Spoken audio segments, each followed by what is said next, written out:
Welcome to Behind Closed Books, the podcast where business owners and experts reveal the financial decisions that shape their success. Each episode brings you unscripted stories of turning points, hard calls, and the numbers that changed everything to pivot, recover, and grow. If you're building a business and ready to think differently about profit, pressure, and progress, behind every smart decision is a story worth telling. This is the show. Here is your host, Craig Sheets.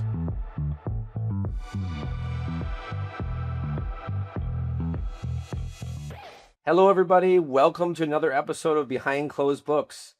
My next guest today is a construction finance professional with over 17 years of experience and the founder of Fractional CFO services firm based in New Jersey. She's built her career specializing in the financial complexities of the construction industry, including percentage of completion accounting, AIA billing, and job-level financial reporting. She shares insights from working as a CFO in traditional male-dominated field and offers perspectives on bridging the gap between financial strategy and day-to-day construction operations. We will explore how strong financial systems can help construction firms gain clarity, improve cash flow, and make better decisions. She's well-versed in the role of technology and software in modern construction accounting, and where many companies struggle to keep up, she can provide practical guidance for construction business owners seeking operational efficiency and informed strategic financial leadership.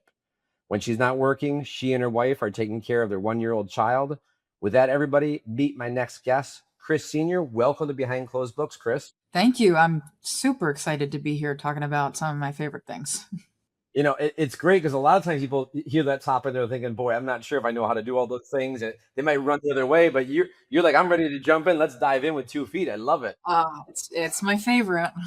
So I thought I'd do is kind of go over the topics of the day, and then we'll kind of circle back and get started. I think a lot of times people hear this word and they get confused. Maybe we can even talk about the difference, but what does a fractional CFO does? And then also specifically for the construction company industry, people also hear the word controller. I don't know if we want to go into the difference, but we'll at least talk about CFO and the construction companies. How accounting in the construction industry is different than other industries. I'm sure there's a lot of differences we can talk about, including understanding the percentage of completion method. That's probably a word some people never even heard of before. This is a kind of a new topic to some people. Technology and software used in construction accounting, and then the latest trends shaping the construction industry. And I'm sure there's lots going on right now. So with that, let's get started with let's go in 2 parts of this. Let's go, what is a fractional CFO? What does a fractional CFO do? So a fractional CFO, I like to say it's basically you're renting a CFO for a specific amount of time. So a lot of companies cannot afford a full-time CFO hire. It's just really expensive, and it just doesn't fit in line. So what usually happens is they end up just not having those services at all. The other side to that is they don't necessarily need somebody full-time, right? They're smaller, their team's smaller, there's less transactions, less going on. So to bridge that gap, you have people like myself who just offer my services to more than one firm. So they're getting a piece of my time, a fractional portion of my time for a fraction of the cost. So it's a great way to get the exact same services from a CFO without obviously pricing yourself out of it. And then do you have set up where you're like, all right, we have a guaranteed number of hours per month per client, or is it like, okay, as needed, and you have a base like retainer, or is it ad hoc totally? Yeah, and so that's a great question. Lots of fractional firms, even outside of the CFO function, operate differently. So some, they have a set amount of hours or a set structure. So they'll have specific types of meetings that they follow. I find in construction, none of that really works best. So it's really getting into the company, understanding what, their sore spots are, what they actually need from somebody who would sit in that seat full time, and then creating a relationship around those needs. So it's not so much, rigid structure as much as it is ad hoc. What do you need? What does this firm need? Right. So each company, you're creating it uniquely boutique, and trying to think of the right word for that company's needs. That's right. And it could be 5 hours a month. It could be 1 hour a month. It could be every Tuesday from 3 to 5 or something like that, depending on what they need. Yeah, and then you have, different sized companies. So a general contractor doing 40 million is going to need me a lot more and more often than a painter or an electrician who's doing 1 or 2 million.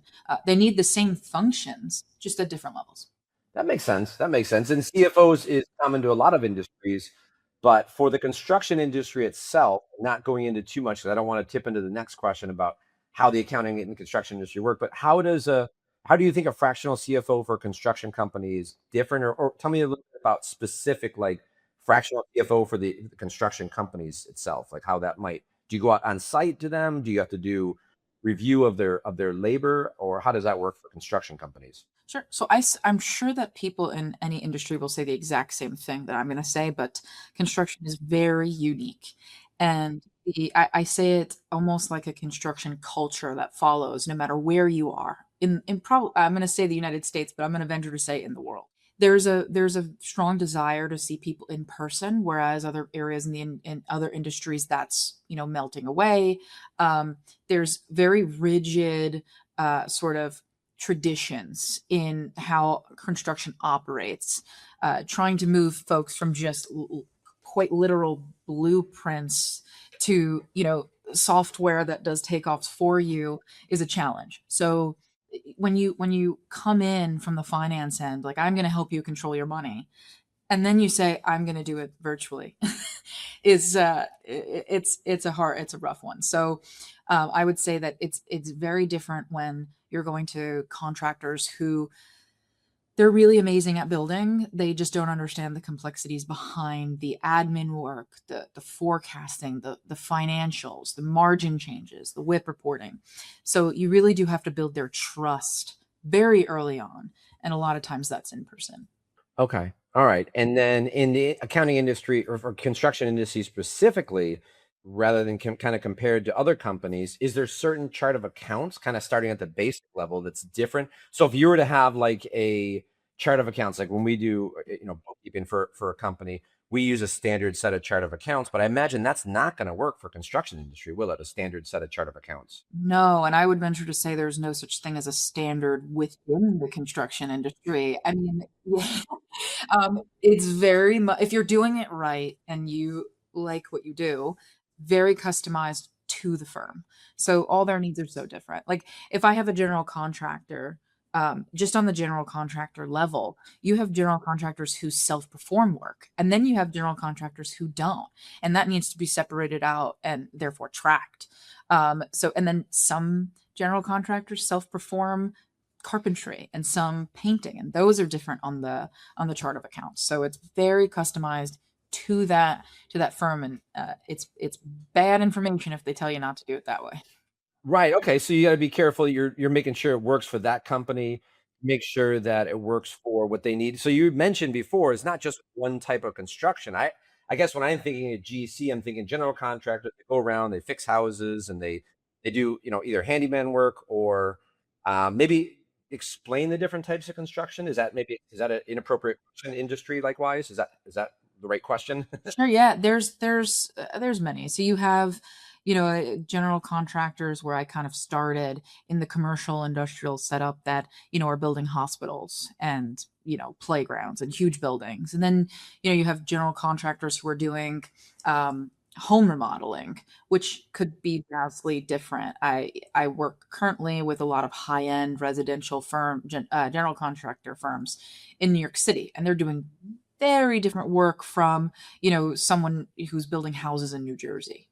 Right. Okay. I see what you're saying. So, and then it'd be, I guess, does a construction or contractor, they have to have a license, or is there some contractors or construction people without a license? What's the difference between that? And I know getting into a different topic, but I think maybe it's somewhat appropriate. I know I'm going to shock you and tell you again that it's not a one size fit all. So part of the part of There the we go. Kind of walking into it.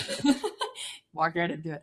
So part of the complexity of just the admin layer of construction is understanding your locality. So in New York City, there's different rules for different types of contractors. Electricians and plumbers need specific type of licensing to go even step foot on a DOB, a Department of Buildings site. general contractors in New York and New York City need very different licenses, certificates than those in New York, New Jersey, or New Hampshire or California. So understanding, your local law is important, and just keeping up to date with it, which a lot of firms really struggle with because, these are government agencies. They're very well run, but they're complicated. And if you do something wrong, it can delay a project. So again, you really have to structure it for the specific type of construction firm in a specific area. Wow. I mean, that's it. That's exactly what you said before. And I keep walking into it as, oh, can you customize? Or can you do standard? Nothing's on standard. It's all built. Each individual company is different. And you understand the intricacies of that. And accounting for the construction industry, I mean, going at a macro level, is there a gap that relates specifically to, and gap is generally accepted accounting principles, which is the format of how, I guess, is the foundation or building block of accounting in general. But gap, I'm explaining to the audience there. There's a gap basically, there's little gap, which is governmental accounting, and then there's big gap, we call it, which is government accounting principles, which apply to usually more, you know, private industry or construction, where little gap is for governmental accounting, as I recall, going back to my accounting days. But for gap purposes, do you have to follow a certain, like, did everyone have to be accrual if they're over a certain amount of revenue, or they have to be, can they be cash basis? Is there any rules around that from the accounting side? Yeah, there are definitely a ton. And depending on, what you choose really depends heavily on what you're trying to accomplish. So I would say we'll even backtrack and we'll say fundamentally you need a CPA firm that specializes in construction. So these laws, I don't have to tell you, change all the time. Um, and for example, there's a lot of gap on the books that say we have to percentage of completion accounting. And many firms, many contractors really don't understand it fundamentally. So tell me more about like the accounting. I guess again, each chart of account's different. You need to make sure that company gets their own account that makes sense to them, and then within there, going deeper, whether it's cash or accrual or modified, which is the combination of two. Again, it applies to their situation, and there's no like, okay, if this company makes over 10 million, they 100% have to be GAAP. There's no rule like that where it's hard and fast. It's each specific situation itself, as I recall. That's right. Revenue stream. Is there a revenue amount? I don't think there's a revenue amount where it says it's over a certain dollar amount, but I imagine a firm over $20 million probably is thinking about doing accrual versus cash, but that's just probably a sophistication desire versus a requirement. Yeah, and it mostly hovers around that 30 million mark, but what I would strongly suggest, especially in construction, is to look, at least be very knowledgeable on your accrual numbers. So with construction, cash means very little when it comes to planning.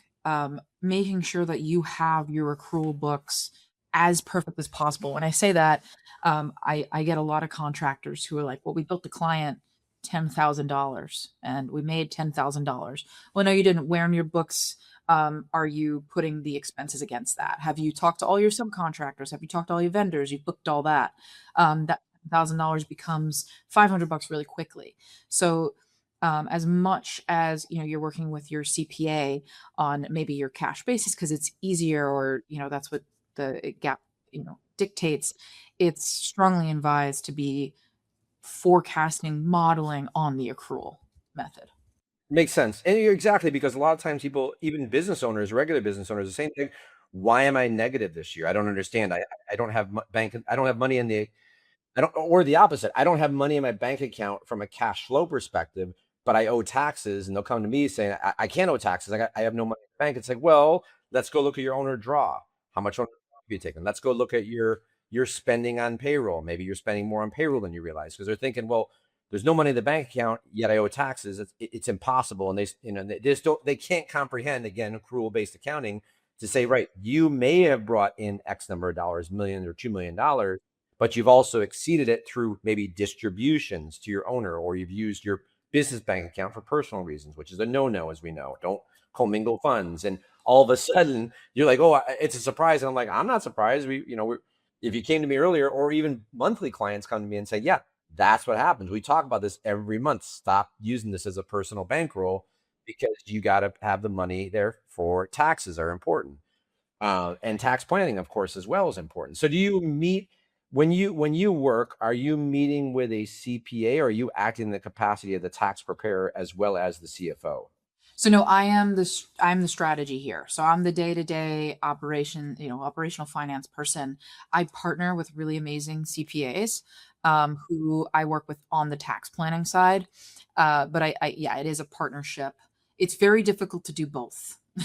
It's funny. I tell people all the time, I don't think your CPA, I'm saying every offense to me and you and CFO should be under the same roof. I think, and I'm going to say it in a light way, and I don't mean it this way, but there should be friction in a good way. I mean, in the sense that tax guy might say, right, put all your money in the money market, hide it under a rock, or the tax guy might say, make sure you buy $1 million of equipment at the end of the year to lower your tax planning. And the CFO comes in and says, wait a minute, hang on a second. We need some money to hold back here. The tax guy's worried about tax loss selling or buying fixed assets to lower their taxes. There needs to be the pushback, because I don't think that one side is thinking globally where you are, and the tax person's thinking not granular, but global, but granular at the tax level. And you need, I think, a hand in glove relationship, I think, with a CPA. Yeah, I mean, the CPA I've worked with the most is I consider him one of my best friends at that point because we talk all the time. I mean, the reality is, the CPA could go, hey, we need to lower, just like you said, we need to lower this taxable income. Let's buy something just because it's December. Well, I know for a fact in January, we're going to have slow cash flow. We're going to have, we're not going to have accurate billing. Our billing sometimes we're billing for the past, so cash flow might not be great in the new year. We might have to buy some equipment that we build for in September, but delays happen. So maybe that equipment needs to be bought now in January and nobody's really thinking about that. So it's really, I think, next to impossible to see from both angles. And the only way to do this well is with two people. And I agree. And sometimes, I guess, from your perspective, is there a third person who's doing maybe the book at the company level, or do you work with that as well? So my firm does offer that service. So I work with firms who have in-house books, and I work with firms who don't and use, my services for those. And it really is just up to the firm and the needs for them. I think the person that does the books and the CFO, or the person that does the books and tax, I think that's a good relationship. I don't think those need to be, I think they can be under the same roof. It makes sense because one's doing the detail and the factual transactional things going on versus the CFO giving planning and the CPA giving tax planning. That's when I think they should be in different houses, because they're going to have different ideas. And like you said, we both said the same thing.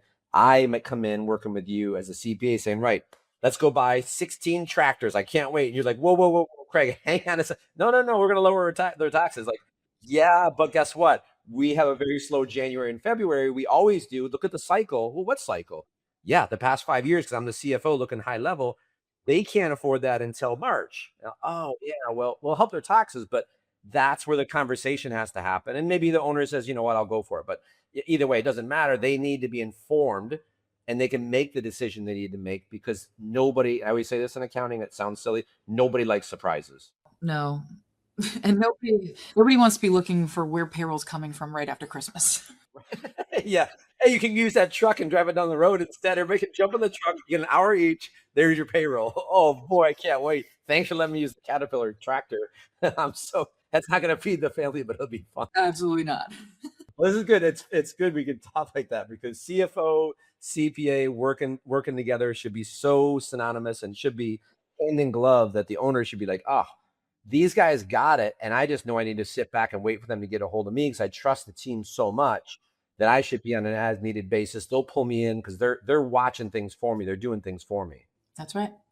That's great. Okay, good. That's a good nod for all the CPAs and CFOs working together out there. We'll put that in the books as a positive. And then going in, now we're kind of going back into detail, and I like to deep dive of course, we're both accounting people, but maybe explain maybe go with a definition. What is percentage of completion method? And then maybe explain how that interacts with the construction industry. Yeah. So, percentage of completion. Let's talk about it from like a revenue standpoint, cost. So, I have contractors routinely. Sometimes they're a little overbilled. Sometimes they're not, billed far enough. They're underbilled. And what percentage completion does is it drives the actual revenue by the cost. So something that's honest and beyond our manipulative control, really, right? So we could be, and I use clean numbers for example, but we could be billed $10,000, but we've only incurred 50% of the costs. And if $10,000 is our contract, so we're billed 100%, but we've only incurred 50% of the cost. So really, we're only 50% done with the job in terms of recognizing 50% of the revenue. So what it does is it drives recognized revenue based on your cost to date against your estimated cost. So in a real life example, if someone's billed $5 million of a 50 million, well, let's say 10 million of a $100 million project. So then you then report a percentage of everything else. So where would that, in that example, 10 million brought in a $100 million project, how would that flow through to their books? So it would depend completely on their cost. So their billing says they're 10% complete, but they may have only had about 5% of the costs on their books. So then the revenue gets adjusted to that percentage of completion. So it drives in reverse, where the expenses are the driver of the revenue rather than the cash coming in. That's right. Based on that percentage. And then you have to do the analysis, then working with the bookkeeping team to make sure that they can report to you the cost for that project. Right. So there's the WIP report, which is the work in progress report.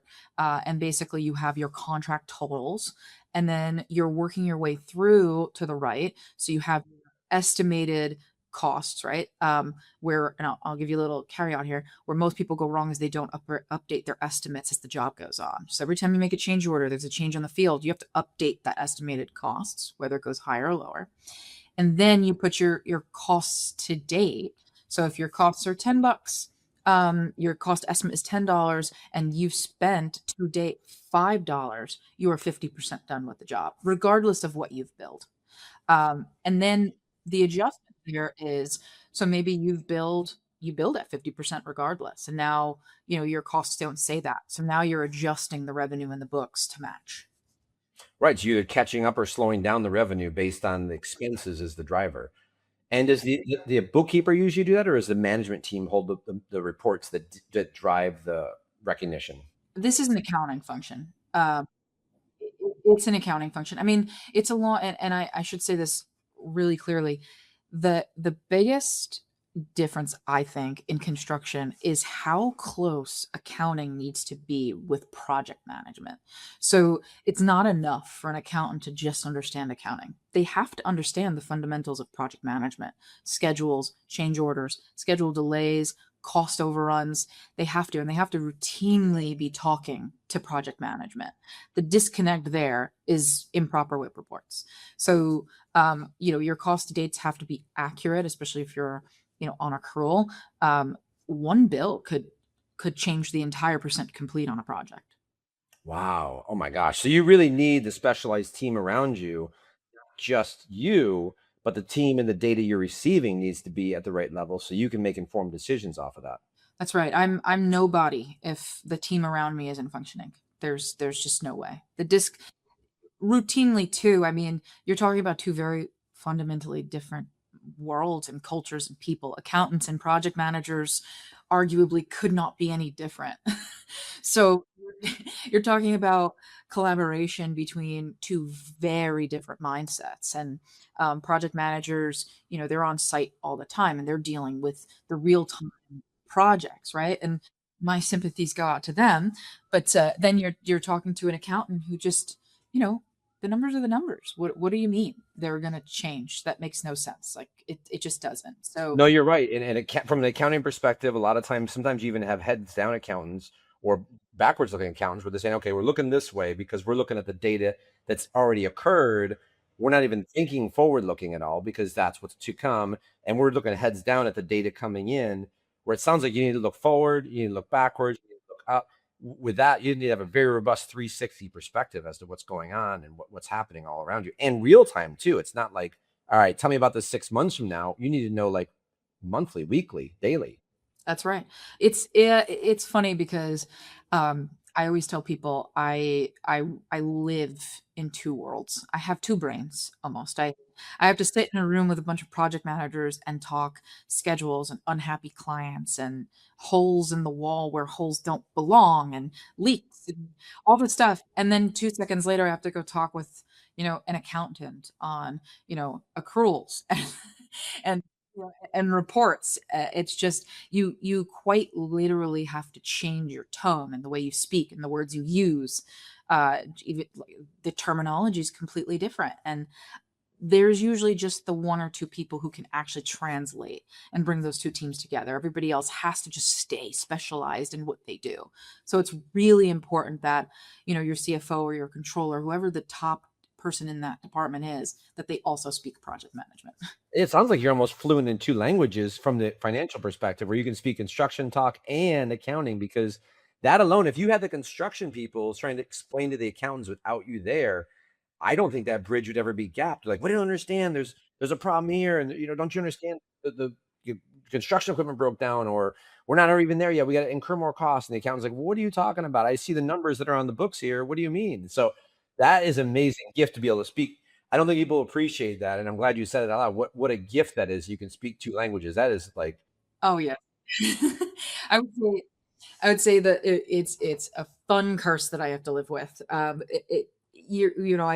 recently had a conversation where we closed the books, and then 2 days later, someone was like, "Well, the subcontractor bill has changed. They didn't get to what they needed to get in the last 2 days, so we're lowering their cost, lowering their bill." And the accountants are like, "No way, no way. The bills are staying. The month closed." And I'm like, folks, the problem here is the project managers can't overpay the subs here. And the accounting department has to go through a lot of, buttons and a lot of frustration to fix this. But the reality of the situation is neither one of them are wrong. And making them understand that is the key. and speaking their terms, so you can go back to the accountant calmly and say, listen, you have to redo some things. I understand it's frustrating. I get it. Believe me, I'm frustrated too. Versus listening to a construction person saying, what are you talking about? You got to do this. And you got to calmly turn around and go, right, here's what's happening. Here's why it's happening. Here's what has to change. I'm sorry, but it's, nature of the beast.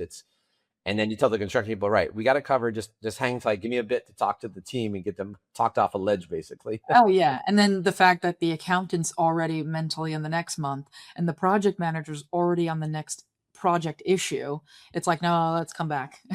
Bring your attention spans right on here. So it's like I said, a fun little curse. It is a very, very gifted thing. Yeah, so that's interesting because there's so many different ideas out there. The construction is terrifying, the construction industry, what's percentage of completion? But you really made a good point of that. And if people have more questions, you're going to give your information later, how people can get a hold of you. So that's great. And then now software and technology in the construction industry. I imagine, like, so if I have a client and I'm doing books for, and they are a service-based industry, and they have one stream of revenue from, let's say, one vendor, or they have one merchant account. I have a QuickBooks account set up. I have one bank account, one credit card, really straightforward. I know that the merchant drop's going to come every month from the same place, really easy and straightforward, but I can't imagine it's going to be that simple in the construction industry, is it? Oh, it's sure not. Yeah. No, sure not. And again, surprise, it's definitely on a case by case basis. So, I a lot of the construction industry is still very much on QuickBooks Online, QuickBooks Desktop, and there's definitely pros and cons. I know everyone has a very powerful opinion on all of this. But the reality is, changing software is it's a project in and of itself. Absolutely, absolutely. So it depends on what you're linking with. So I have a lot of clients who are QuickBooks Procore synced. So Procore is probably one of the biggest project management softwares out there, and it's syncing with either QuickBooks Desktop or online. If you were to break that and sync it with another accounting software, all of the projects you have on Procore, they can't sync with the new software.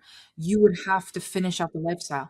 Now, there is no such thing in a perfect world where all of your jobs end and lined up. Just going to ask you, can you wait till the projects? Surely there's a day and time, June 14th, right at 3 o'clock. Well, they all end at that time every year. Exactly. So there's no beautifully, poetic way to do it. And I actually have a couple of clients I've worked with in the past and currently, who are starting that sync. Even just, they had Procore, they had QuickBooks, and the two softwares weren't talking. But like I said, you can't just sync all the data you have from QuickBooks to Procore. It's from that day. So now you have to go into Procore and manually enter all this data. Hoping you were going to say that and build, basically, build by hand. There's no other way. So, and then it's just a complicated process. So a lot of contractors are like, screw it, it's working. And I can't necessarily deny that for them. That's a huge undertaking. It's costly because you have to pay for folks to do it. The amount of time it takes, the amount of double checking, triple checking, quadruple checking. And then what's going to suffer is the project managers, the accounting team's going to be exhausted. It's a lot. It's a big undertaking. So what I like to say to the folks still on QuickBooks is not a project management software.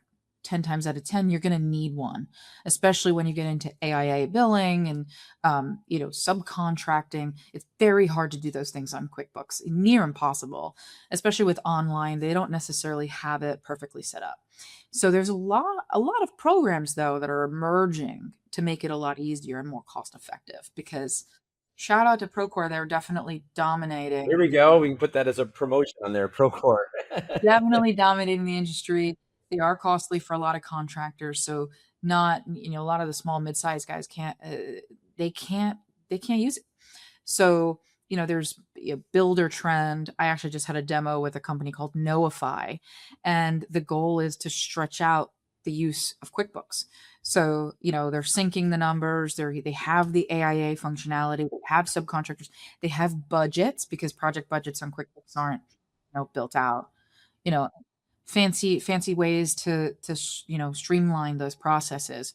So if you're on QuickBooks and you're not ready to make that switch to Acumatica or Sage, or maybe just never, you're not going to be able to afford them, which is totally realistic and understandable. There are softwares on the market right now, and I should say softwares that are growing exponentially by the day. I'm hearing about a new one every Tuesday, that offer you the project management functionality and link to your finance software. So I know that some people would yell at me for suggesting this, but you can expand your QuickBooks usage, and it's not necessarily a dire need to switch. It's more so just introducing those functionalities to it.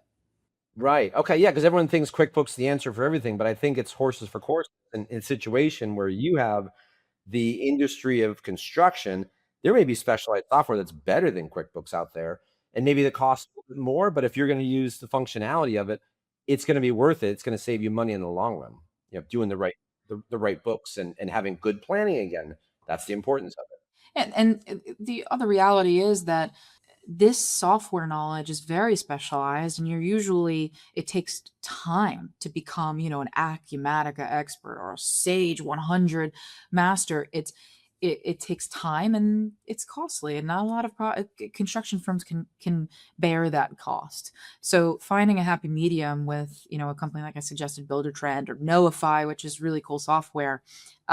There's less, steep learning curves. They're easy to use. You don't necessarily need to be a master accountant to figure it out.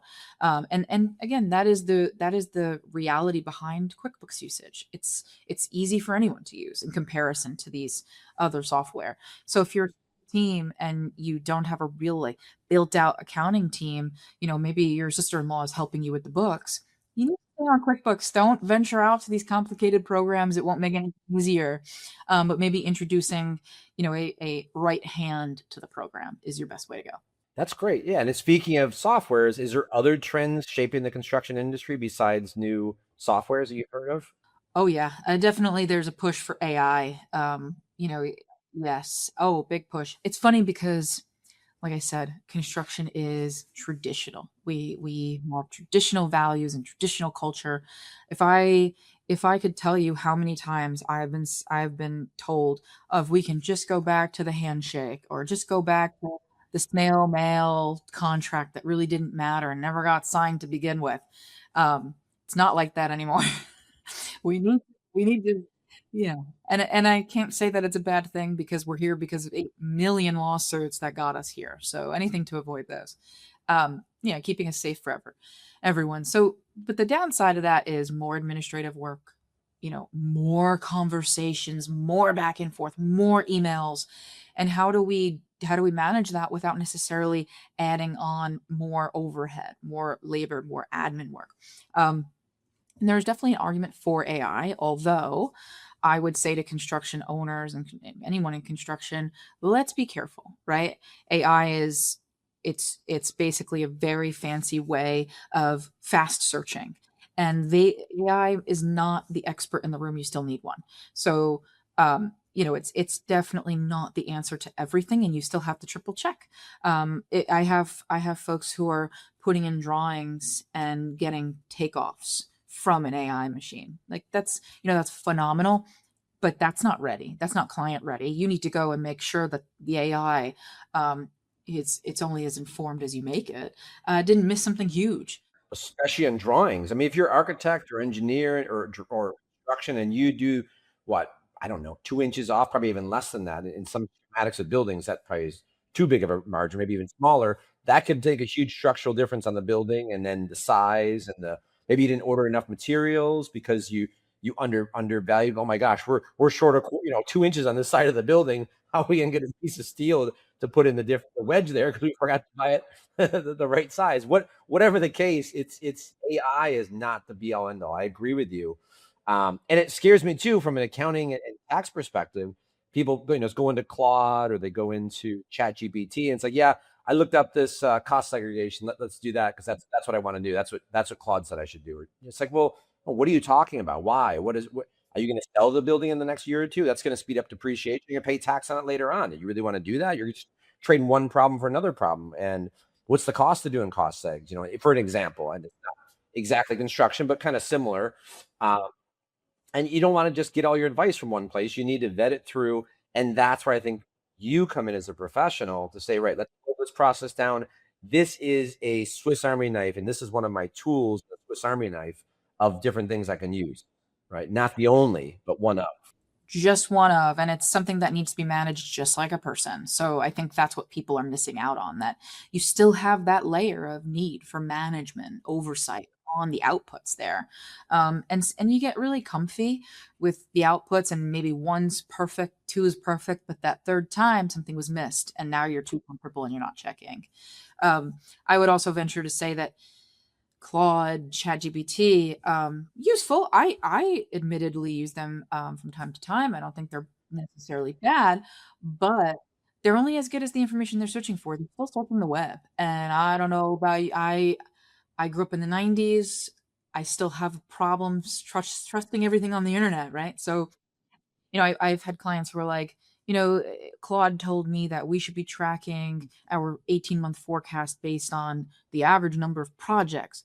Well, that doesn't make sense because you have the average number of projects. So we're shooting for 10 projects. What if they're all $500,000 and you need $40 million worth of work? That doesn't make any sense. So knowing the nuances of construction, knowing your business and what you are trying to accomplish, having AI formulated and perfected to understand that we're so far from that. I think people need to gravitate away from those expectations. And what if you sign up for have too many contracts and you don't have the staff, and you can get more staff, but you also get the staff up to date on what you're doing, and that might take a going on period of getting them up to date.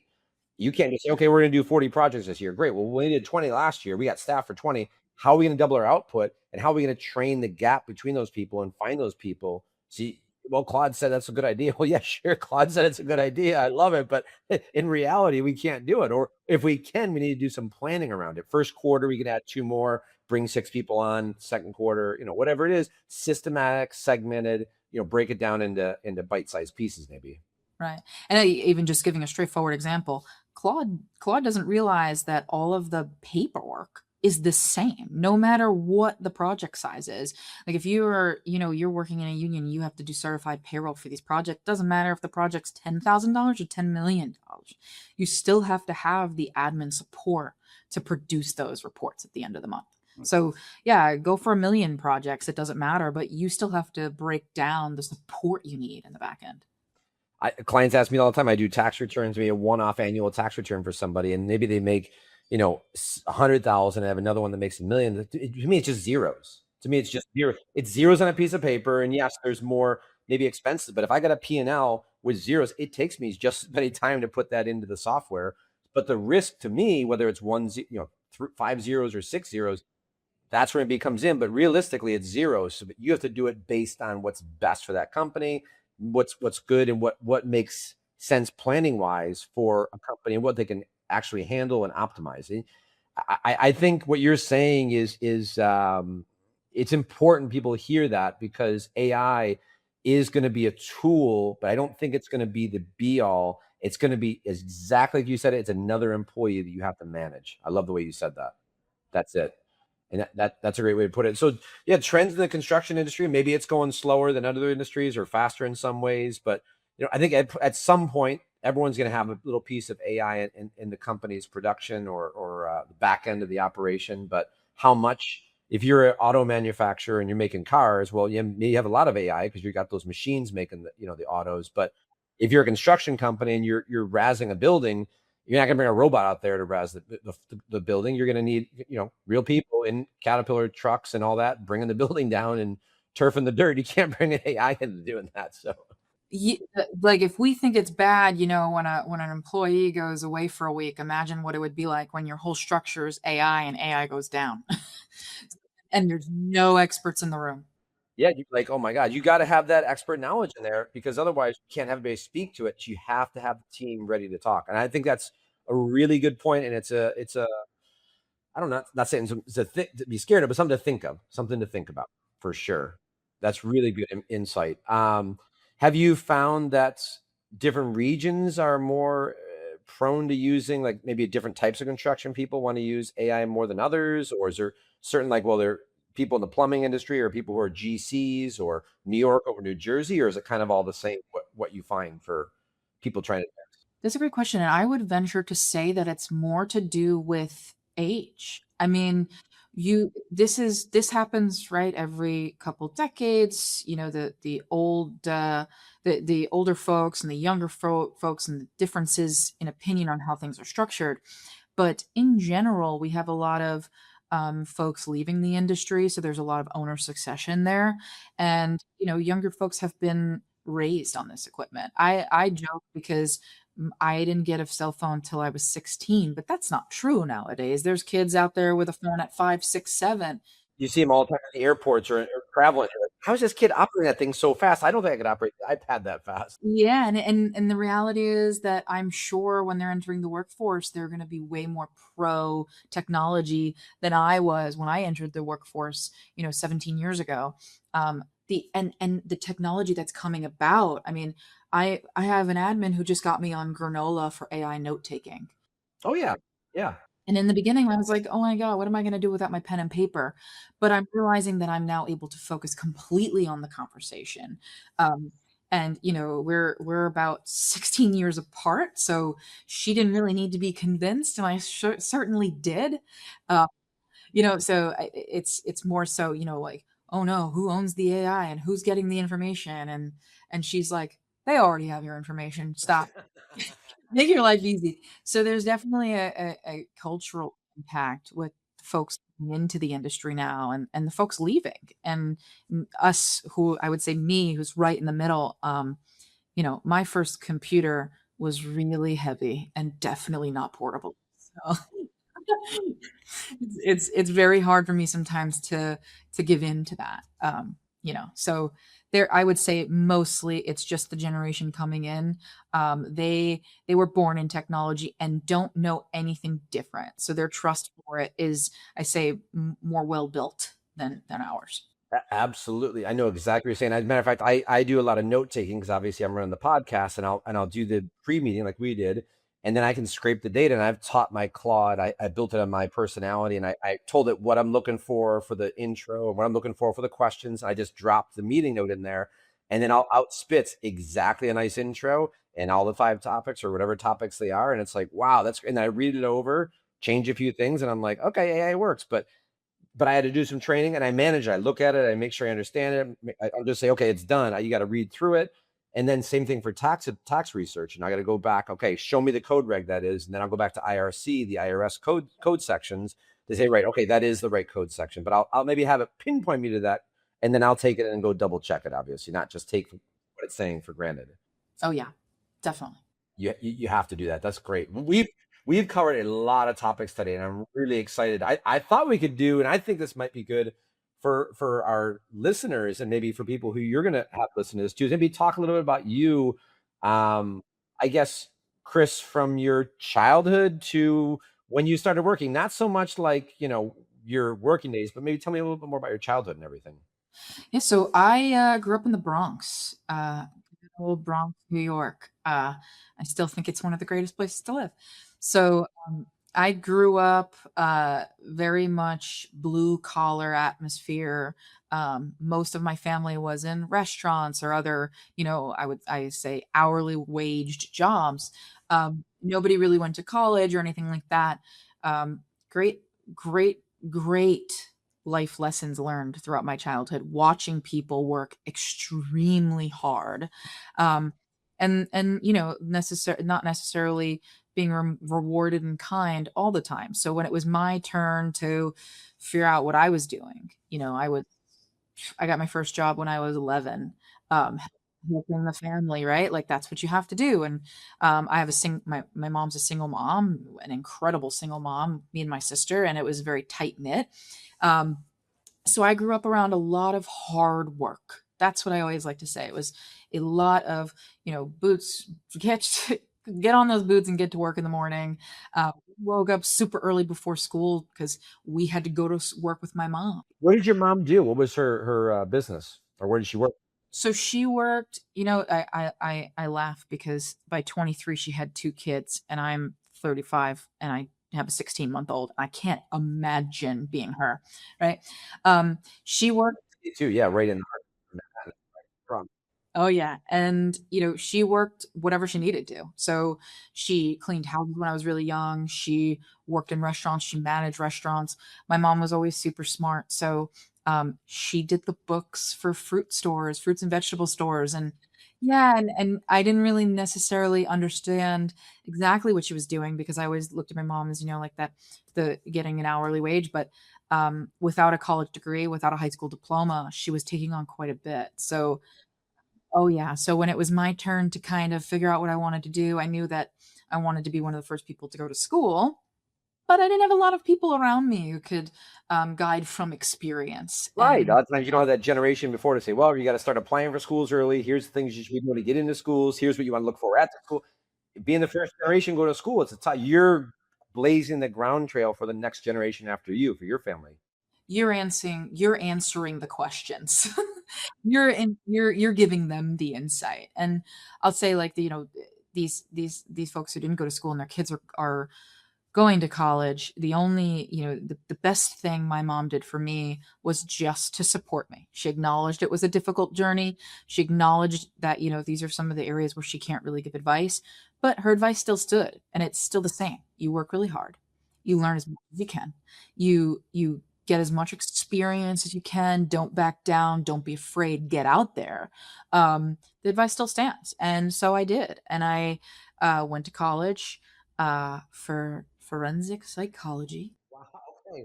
Okay. Interesting. That's an interesting start. Really, forensic psychology. That is very interesting. Oh yeah, Okay. I was going to be in criminal minds. That was my, I guess that was my, CSI New York. What do you call that? The New York NYPD thing. Yeah, I got you. but learned 4 years later that was not it. So I did it backwards. I met someone, and as people in New York City always do, they fall into an opportunity. One of the reasons I absolutely love where I come from. And I met my first boss, my first construction boss in a supermarket. And he was like, "What are you doing?" And I had not a clue. He's like, "I need someone to manage my office." Um, the thing about construction, and I know we've talked a lot about the scaries, but the thing about construction is it's welcoming to everyone. There is a space for literally anyone, regardless of your skill set, regardless of your passion. There is opportunity here. it's very easy to gain the respects of the folks around you. I was 23 years old as an acting controller of a very, very successful union plumbing company. And I was working with folks 40 years older than me. Wow. Oh my. Oh, yeah. And the reality of the situation is I gained their respect very quickly. And it was just by being very obvious I knew what I was talking about. So, it doesn't necessarily matter in the construction industry. I always said, I came out at 19, and a lot of my life was very difficult with, the environment I was around. I went into the construction world, nobody really cared. It wasn't about what you looked like, and it wasn't about, they didn't care. I cut my hair and I was so nervous, and I got a million compliments and men coming up to me asking who my barber was. So it's it's more lax than you think it is. I will not speak for, other states and other environments, but I will speak that, it's a very open industry. And were you in New York City or New Jersey when you started working? New York City. So my entire career really has been in New York City. I joke about New York. I always joke like it's a turtle. It's hard on the outside and soft on the inside. So they come across terrifying and scary. And like you said, you'd come out. You're in the construction industry. You're thinking, oh my god, I'm going to cut my hair. And you're thinking, right, this is it. They're gonna razz me, pick on me, or fire me, or something's going to happen. They're like, yeah, cool. And what's the next thing? What's going on today? Like totally opposite. People think New York City is the most loving, welcoming, opening place. They seem scary, but it's the turtle. Hard on the outside, soft on the inside. It is, and you find your people. Like, that's what I always say, when you're in a smaller town, the people are the people. But here, all right, that company wasn't great. I'll just go over to the one of the million others that are doing the exact same thing. So it's just a lot of opportunity. And I'll say that construction is desperate now more than ever for people to just grab onto a skill set here and become the mastermind behind it. It's so welcoming. These folks who are running the company and are amazing at building, they're desperate for experts. We're desperate for skilled trades. And as long as oh, absolutely, there's definitely a labor shortage that hasn't gone away. But if you can lock yourself into that and really hone in on those skills, very little else matters. The desperation is there and the respect comes along with it. I won't say that it wasn't harder 16 years ago than it is now. It's definitely much more accepting. There's very many times I walked into the room as a younger woman and with all of the financial models and all the answers to questions, and I had men asking me for a cup of coffee. So, you know, I'm not, I'm not saying that doesn't exist. It sure does, and it's a plight. That's a generational thing, I think, as well. And also, once they learn who you are, they're like, "Yeah, my bad. I won't be doing that." Oh, yes. And how many times you're 18 years down the road and I'm still, oh, that's the bookkeeper. Okay. So it is what it is. You roll with it. It's good you let things roll off your back, I think, and I think you need to. When you're in New York, I think it toughens people up. I think you get used to hearing things, but like you said, you move through it. Everyone's good on the inside, and you keep rocking through it. So your early days were must have been a little difficult. You got yourself through it, like you said, with your mom's help. What an amazing person she sounds, giving you that advice. And I think, as you said it, well, it's your life, but the fact you said it as though she was there to support you and acknowledge that it was a difficult journey you're taking, with going to school and everything. What that alone, just hearing being acknowledged like that as a person is people miss that sometimes. You don't have that in people's lives. That's important. That really is. Can't be said enough. I would say that my mom and my grandmother are two very, very strong minded Italians from the Bronx. Very strong women. My grandmother even, she worked in banks in a management capacity in the 70s in New York City. Mom of five. So that wasn't easy either with no high school education because, women didn't get one back then. So I come from a long line of very strong women and I'm very thankful for that. And I would say that if you don't have that, there is a huge network out there that's just untapped for you. It's very much a potential to have that network. You just have to go out and get it. Wow. I mean, your background, your story, what you've come, what you've gone through, you absolutely an inspiration to so many people. And it's more than anything else to say, just keep persevering to work through whatever you think challenges there are. You said, yeah, that's great. That's a challenge. And you just blow through it. and going to school and being the first generation to go to school and being in New York City in the construction industry. And like you said, when you came out and everything else, just you have a lot of things and more successful than ever. And you just blaze through. What an amazing inspiration. Really great inspiration for so many people out there. I'm glad you share that. That's a lot to share. Thank you for sharing that. Yeah, it's definitely possible. It's not easy and it's definitely not fair. I wouldn't call it fair all the time, but the opportunities are out there and you just got to go for it. There's no reason not to. So most important question, are you a Yankees fan? I am. So, my grandfather grew up just a couple blocks from Yankee Stadium. Back then, they would come out and sign all the balls the baseballs every game. So it's in my blood, and I was not born with a choice. Yeah, I see you inherited that. I'm actually going this weekend, flying up to New York City to go to a Yankees game. I'm excited. So I would say baseball. There's definitely a nostalgia aspect for me, but there's such a thrill to the game. It is. My father-in-law is 93. He's British, and he watched the sport his whole life, but he's never been to a game. So I'm taking him to his first game in Yankee Stadium. I mean, it's like, I don't know. That's like, to me, it's the Mecca. It's the shrine of all baseball. There's nothing like that. Sorry, Mets, but it is true. Yankees have the history, they have the wins, but it's fun. And I will say though, Mets Stadium is a very cool experience too. I'll give it to them. So, Doesn't that back up to the U.S. Open? They all kind of share the same parking lot almost. oh yeah, it's the thrill of the sport, right? And what it means to be like I always say, New York City is a bunch of different people, and put us all in one huge stadium with one interest. I mean, it's pretty magical. It's pretty intense. I'm excited for it. I can't wait. I cannot Pretty wait. intense. I'm a New Yorker, but not a New Yorker like you. I'm from upstate New York, but still bleed blue on the Yankees. Oh yes, you got to. That was great. I mean, I guess at this point, maybe tell people how they can get a hold of you, share your contact information, what kind of clients you'd be looking for. Maybe explain more about your process or whatever it is. Maybe help people find you. How can we do that? So I do very much stitch my LinkedIn. I found it's the easiest to navigate to. You can see a little bit about me before reaching out to me. And it's basically my own personal Instagram. So I'm on it all the time. So definitely my LinkedIn. And honestly, I help those in construction. So I've worked with architects, general contractors, subcontractors of all sizes. My career has definitely matched that. I've worked in very small startup environments, subcontractors to $250 million GC. So there's definitely room for you in my life. And I don't necessarily have a one size fits all structure. And I think, these folks are going to get a lot of pitches from a lot of people who do somewhat what I do.